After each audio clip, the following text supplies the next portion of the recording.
Awalnya aku sempat tidak percaya diriku yang serba bisa ini menangis meratapi nasibku yang buruk. Yang kala itu mengetahui dokter telah memvonis diriku mengalami gangguan pada indera pendengaranku. Dan itu sudah tidak mungkin untuk dikembalikan seperti semula. Jadi dok, selanjutnya bagaimana? Tanyaku tak berdaya. Sabar, meskipun demikian kamu masih bisa kok mendengar. Hanya saja kualitas pendengaran kamu sedikit berkurang, dokter meyakinkanku. Coba saja terapi yang saya berikan ya, semoga bisa membantu. Lanjutnya, iya dok, tapi kira-kira tidak ada jalan lain, harapku. Bisa saja, ada alat yang bisa kamu pakai untuk membantu menambah pendengaran kamu. Tapi itu juga tidak butuh biaya yang sedikit jelasnya. Kalau saya boleh memberikan saran, daripada kamu membeli alat itu, selain mahal, lebih baik kamu jaga telinga kamu dengan baik dan usahakan sering kontrol. Terus jangan lupa diminum teratur obatnya. Bagaimana?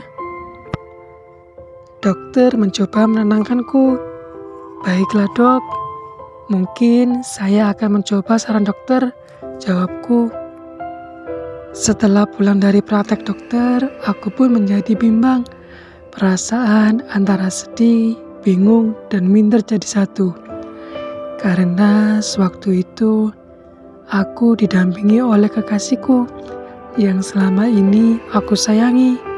Dia pun mengetahui akan hal ini. Sabar ya, hiburnya sambil senyum menguatkanku. Iya, sautku sambil tertunduk. Ya udah, yuk kita ambil obatnya, ajaknya sambil menuju apotik. Aku pun membuntutinya meski dengan langkah yang berat. Ini obatnya.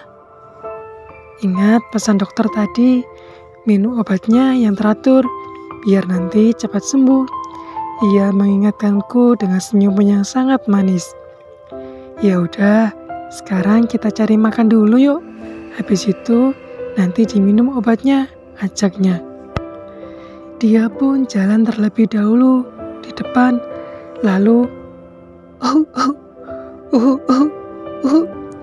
aku melihat dia batuk. Ternyata dia sakit. Aku jadi khawatir. Kamu sakit, Yang? Tanyaku cemas. Enggak kok, Yang. Cuma batuk biasa, jawabnya. Kenapa nggak istirahat aja kalau sakit? Aku merasa bersalah karena meskipun dia sakit, tapi masih merelakan dirinya menemaniku. Gak apa-apa sayang, nanti juga sembuh kok, jelasnya. Kamu minum obat dulu ya?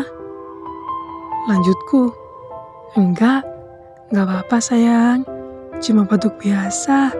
Yuk kita jalan lagi, sahutnya. Aku pun sebenarnya tidak tega, lalu kembali ke apotik untuk membeli obat, meskipun aku tahu ia sangat sulit minum obat. Lalu aku pun mengajaknya makan di warung yang terdekat dari praktek tempatku berobat. Meski aku lapar, tapi aku kurang lahap makan. Aku merasa sedih karena hal yang memalukan yang menimpa diriku. Aku juga takut kalau ia meninggalkanku. Aku merasa tidak punya harga diri. Apa yang akan aku banggakan di depannya? Din, panggilku lirih. Sahutnya sambil terus lahap makan. Din, ulangku, karena namanya Dinda. Kenapa mas? Jawabnya sedikit meninggi karena terganggu saat makan. Lalu menoleh. Kenapa sayang?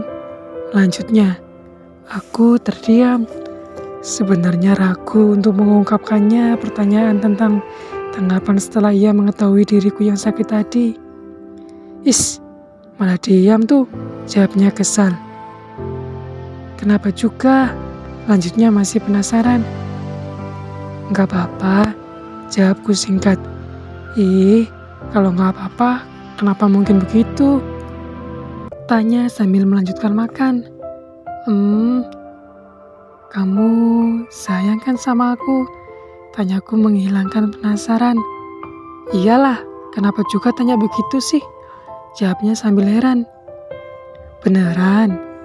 Aku mengulangi pertanyaan. Memangnya kenapa, Thomas? Tanyanya kurang jelas sambil mengunyah makanan. Enggak. Mas cuma takut kalau saja kamu ninggalin Mas. Setelah tahu Mas sakit seperti ini, jawabku sambil cemberut. Ah, apaan sih Mas ini? Ketusnya sambil makan. Kalau memang aku mau ninggalin Mas, sudah dari dulu Mas. Iya, tapi kan Mas sekarang kayak gini, tidak seperti yang dulu. Mas buat aku tuh orang yang paling baik yang pernah Dinda kenal. Gak perlu ganteng, gak perlu pintar dan seterusnya. Tapi sikap Mas baik itu udah cukup buat aku Mas. Jelasnya meyakinkanku dengan kalem dan menenangkanku.